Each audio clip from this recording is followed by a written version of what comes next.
Greetings and welcome back, Dapplings, to me having just launched a bunch of missiles. I will never, ever remember to stop doing that. My goodness, if you're wondering what I'm talking about, is that my hotkey for starting recording is also the hotkey for firing my weapons, and I always forget to move off the all weapon designation when I first start. Anyway, as you can see, we have spawned in the fortress, and once again, the fortress has spawned in too low to gather resources. That is actually becoming quite the problem, especially because I have to get off my seat in order to control it. But let's get this up out of the water so we can start gathering some resources again. I have set the Thunderling to no repairs for the time being, because I want to start accruing some resources as I want to start building in this episode. Specifically, I want to increase our resource gathering. Now, that's going to require some changes to our engine power. Right now, we've got a fairly large but horribly inefficient engine. I want to change that. Let's have a quick look. It'll give us 83 power units per unit of fuel, or 119 power units per unit of fuel at a very low RPM. There's two types of engines that you can build, or at least fuel efficient engines. Ones that are fuel efficient at a low RPM, and ones that are fuel efficient at a high RPM. And I would like to go for a high RPM, honestly. There's a part of me that really doesn't like high RPM engines simply because they're noisy. But I feel that it's better to be efficient when you're using the full engine power if you're making something that is generally not going to rely on having a buffer of power. If you were using a laser system or a lot of shields, then it would matter to have a bit of a buffer. But for this fortress, especially given that it's not going to be around for very long, I don't think we need it. Now, these pipes, as I mentioned very early on, completely useless for us. We don't need them. Now, in this beginning of the episode, we're just going to build a new engine. And you notice I just dropped in a couple of carburetors. That's all you need to drastically increase the power on this engine, actually. And as a result, the engine is purring now instead of whining. But I'm going to continue deleting blocks as I really want to make a much more efficient engine and then completely replace this. Now, I can't take credit for the design that I'm about to show you. This design is something I saw on Reddit, though I only really saw a picture, but it was enough to get me thinking in the right direction. And so credit for this design goes to the user AdNecreus. I've no idea who they are. I've never spoken to them. I just saw this design. I thought, wow, that is fantastic. You've taken the new possibilities of this engine system and you've run with it. And well done you, because that was a beautiful design. Now, hopefully I don't make a pig's ear of this, because again, I'm basically basing this off an image where I could only see two angles of the engine. But it's enough, again, to get me thinking in the right way to set these things up. So, we're going to have a 4-cylinder engine. It's going to be using turbochargers. Now, as I mentioned, there are two ways of making an engine efficient. There's superchargers. They all basically use the carburetor. There's superchargers, which make it efficient at a low RPM. So when it's using only like 10% of its engine power, it's very efficient. And then there's turbochargers, which become more efficient the more it's using. So we're going to be going with turbochargers. You can also use a injector. The carburetor system runs on the superchargers and turbochargers, but you can do it completely without carburetors, but you need to inject the fuel directly into the cylinders, and that's what the injector is for. But we'll possibly cover that in a future episode. It's not something I tend to use. Now, we want to get as many turbochargers connected to the carburetors as you can. The best way of thinking about this is, even though everything, or at least with the turbochargers, needs to be connected to the cylinder as well, I find it easier to think about the carburetors as being my connection point. So I want 4 turbochargers to each carburetor, not specifically to each cylinder. Now, the way that we are going to achieve this, now you'll notice the pegs, the female peg that needs to, on this particular turbocharger, needs to be connected to the cylinder. And it doesn't really matter where the male peg is. That is the output. That is basically an exhaust. The turbocharger is a combination exhaust. Now, we're going to probably want this about here, I think. So we're going to want one of these on each side.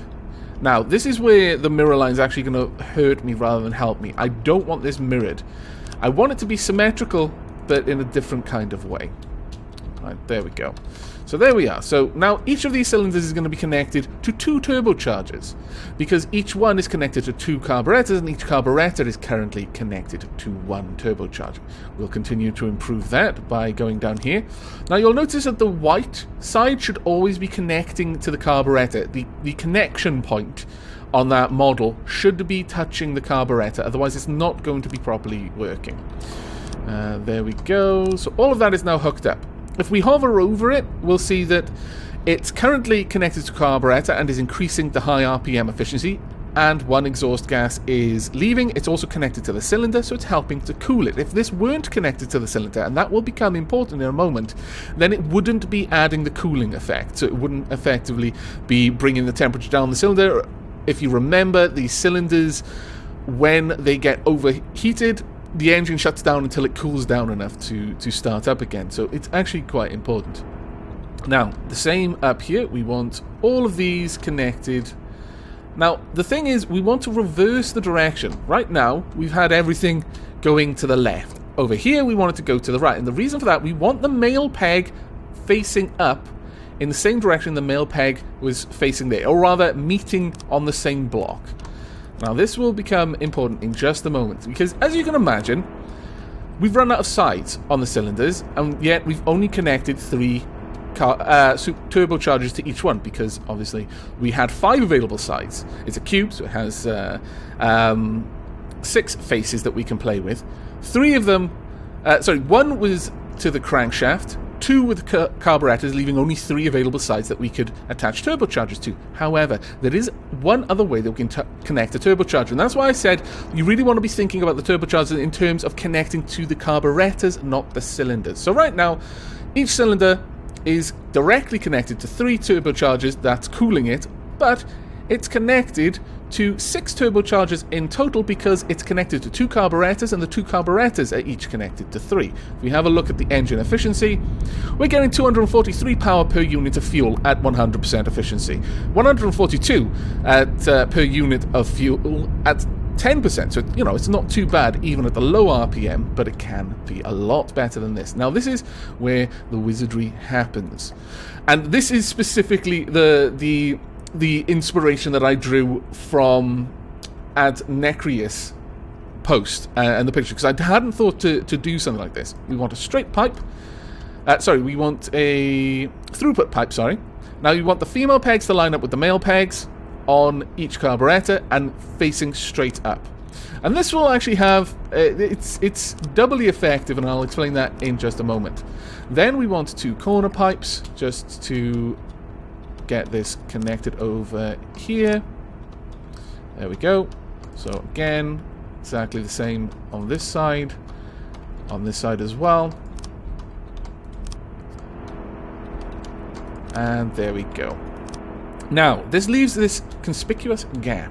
There are currently 2 exhaust gases leaving here because it's taking the exhaust from the 2 turbochargers we've got. We want inline turbochargers. Now, the inline turbochargers are under the exhaust menu. If we select that, the way this works is we want it to... Well, we actually want the other one, so it's pointing outwards, just for aesthetics, honestly. We need... The white is the bottom section as we're looking at it right now, so we need that lining up over the carburetor, but the female peg here that's going to connect to the male output of the exhaust allows the cylinder to be connected to this turbocharger through the exhaust pipe. Now, it's not directly connected, so you'll notice that the difference here is that this one's helping to cool the cylinder, this one is not, but it is still affecting the high RPM efficiency. So it's connected to the carburetor here, it's taking the exhaust output from these 2 carburetors, and it's all being pumped out from this point there. Now, it's not generating any of its own exhaust because it's not directly connected to the cylinder. So we pop one there, one here, and finally one here as well. So now all of these should be hooked up. Every cylinder will be connected to 8 turbochargers. And if we have a look in here, Our power output now is 347 units of power per unit of fuel burned. It's a very efficient engine when it's at its highest levels. Now, obviously, you can build more efficient engines. That's an absolute. But it's a very good bang for buck. It takes up a space of 5 by 5 by 4. Its maximum power is 800 for this particular block. Now, here's the really nice thing. If you notice the design down here, there is a 3 by 3 gap made by the exhausts. And how big is it down here? Exactly 3 by 3 around. So you can actually daisy chain these together along a single crankshaft. So if you really wanted to, you could just make a more efficient engine by adding more of these blocks together to make a much larger high efficiency engine. I'm not too fussed on that myself, so what we're going to do is we're going to get rid of you, and we're going to allow our new engine to take control and responsibility for all of the power output, which is good because it works better when it's at high RPM. So there we go. We're currently using 305 of the 800 power that we're producing. That is very, very nice indeed. And I can easily prefab that and just plonk more and more and more of them down all the time. Okay, now, on this side, I want to get some things done. Quite badly, actually. Let's grab a metal block. We want this underneath you, and you, and you, and you, like so.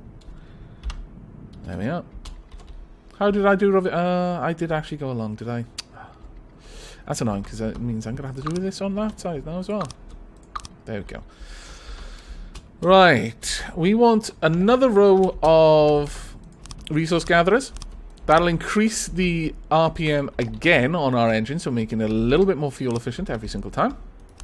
There we are. There we go. Very nice. Very nice indeed. And I'll just smarten this up as well, just because we want a glass block. Where are you, glass blocks? Window block. Aha, of course. It's called window block now. There we go. And there we are. So we're pulling in a reasonable bit of power now that should help us a lot.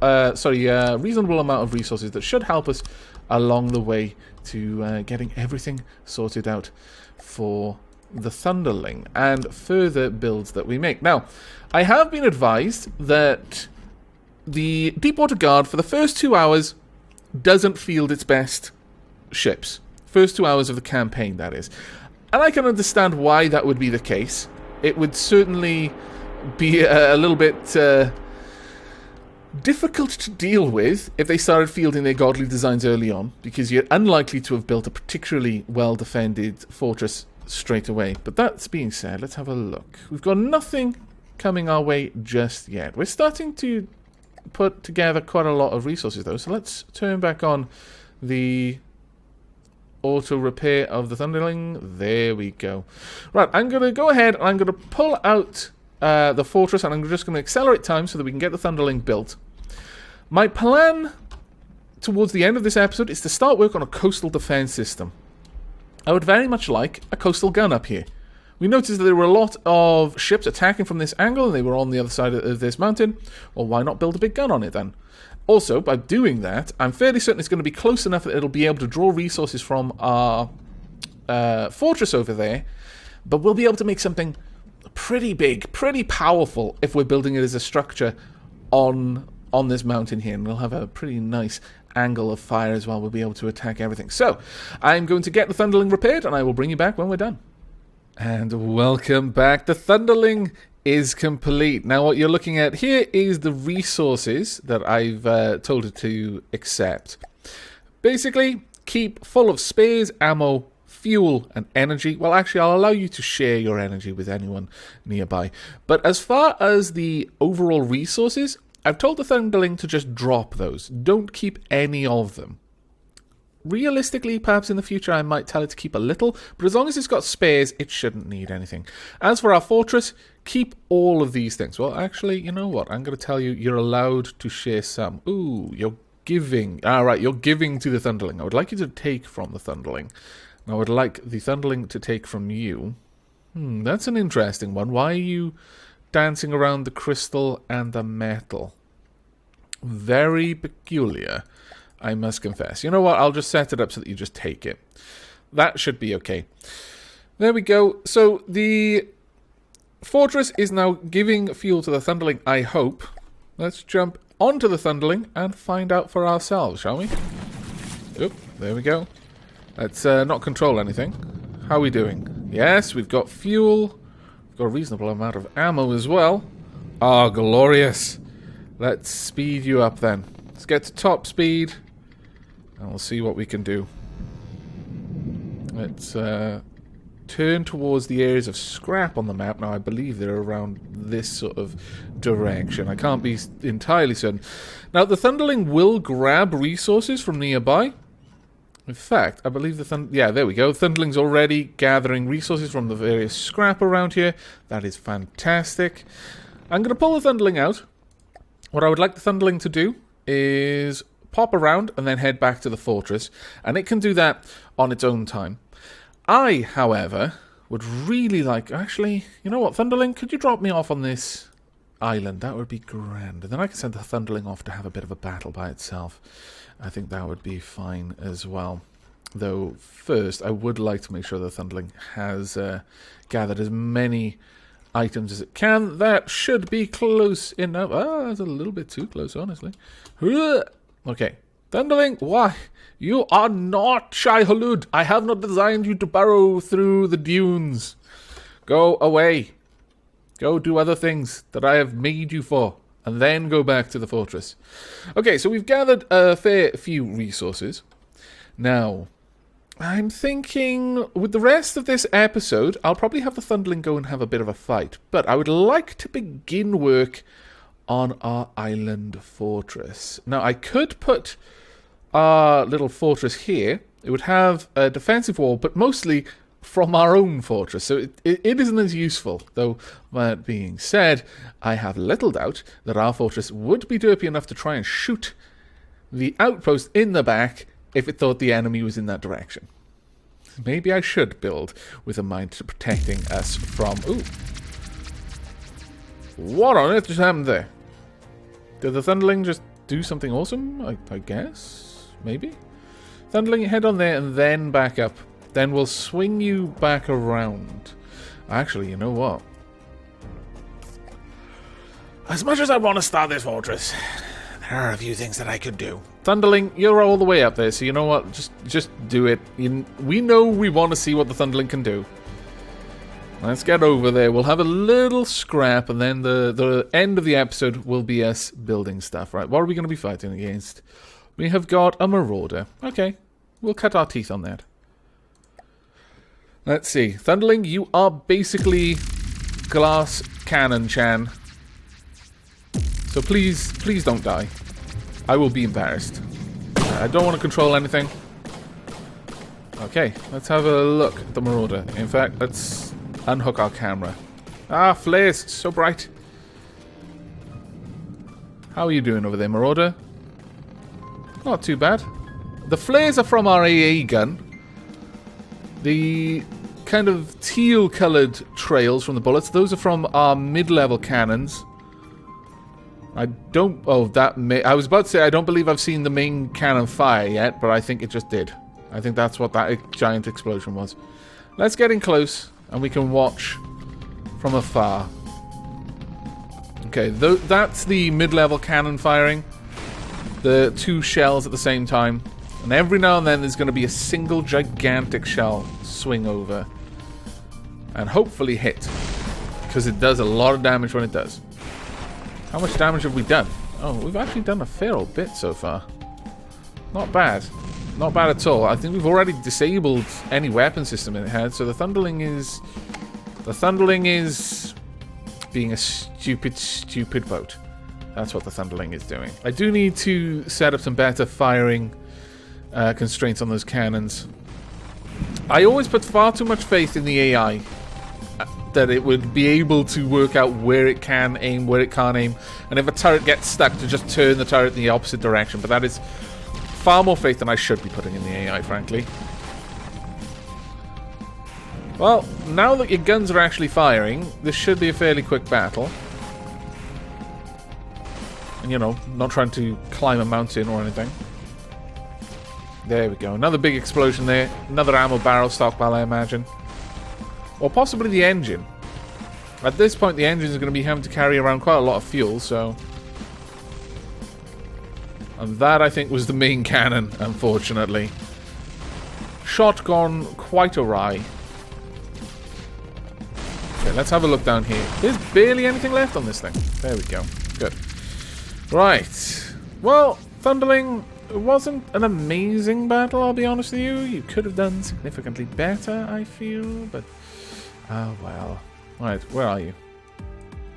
I would like you to gather these resources. Then I'll send you back to base. Might even hit this one. We'll have one more test of the Thunderling. And then focus our efforts on our new defensive outpost. Okay, so back up I go. Thank you very much for the taxi there, Thunderling. It is appreciated. Whoosh. Okay. Right then, my thoughts for this fortress. We will have one main cannon for taking on coastal ships, and possibly 2 or maybe even 3 AA cannons for taking on aircraft. Well, for obviously. It wouldn't be an AA cannon if it wasn't. Alright, let's get to building. We will probably speed this up for the sake of sanity.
Right, well, let's have a look on the map. Have we got anything we need to worry about? Not too much yet. That's a very, very good thing. But as you can see, I have definitely got a solid plan in mind, a solid aesthetic in my mind's eye as I'm working towards this. This is kind of a modern take on an old fort sort of thing. Perhaps these ruins were here long ago, some sort of depreciated technology. Old castles no longer able to stand up to gunpowder weapons. And we are beginning to repurpose it, to modernize this fort, building on a defensible position that is still worthwhile, just needs a little bit of a tweak to be good enough for what we need to use it for. Now I'm going to have to do this in a slightly funky way in order to make that look right. Do hate it when that happens, but oh well. And 3 there. Okay, so on this side I may well have to do the same again. No, I've gone away with it. Oh, I'm very pleased with that. Now, you may be wondering what these little areas are to the side. These are going to be for our AA turret, and I may build something very similar to the AA turret that I've got on Home Sweet Home at the moment. This, however, is going to be for our main ship cannon. It's going to be built up a little bit taller than this, possibly just on this tall, and this will be where the turret actually sits, maybe a little bit taller than that, so it's got good clearance over the side turret. The only thing with this is that I don't want it to be too tall because it'll have a problem aiming down, though that said, it's going to have a problem aiming at anything down there anyway, so maybe it doesn't actually matter too much. But the idea is this is going to be a much heavier cannon, multiple barrels, multiple firing pieces, probably firing large, slow-moving, extremely powerful shells. I'm going to probably try to keep the shells fairly short so that I can have the barrels not stupidly long, but long enough that the accuracy is fairly good on them. Over here, we will, as I said, probably have very similar AA turrets to the ones that we've already got on the sides. Probably just a little bit adjusted. I'm thinking Gatling guns, 6-barrel turrets, although they don't spin. I think we want something that can really lay out the Dakar. I'm thinking of steering away from flak for the time being and having these purely just extremely accurate, very rapid fire cannons that are more to knock flyers out of the sky rather than clip them with explosives. And at that point, Thunderling or any other ships that I have nearby can mop up the leftovers, whilst this massive cannon here is for dealing with extremely powerful threats. But I think we're going to have to continue the building in the next episode. I'm sorry to wrap this up so soon without giving you any glimpse of the weapon systems themselves, but I think this is a good place to wrap off. We've got a solid foundation built here, and everything else can now be built on top of that. So I hope you've enjoyed this episode, and as always, if you have, do leave me a comment letting me know what you enjoyed, or simply a like on the video to let me know that you want to see more from the depths in the future. But until then, and as always, do take care.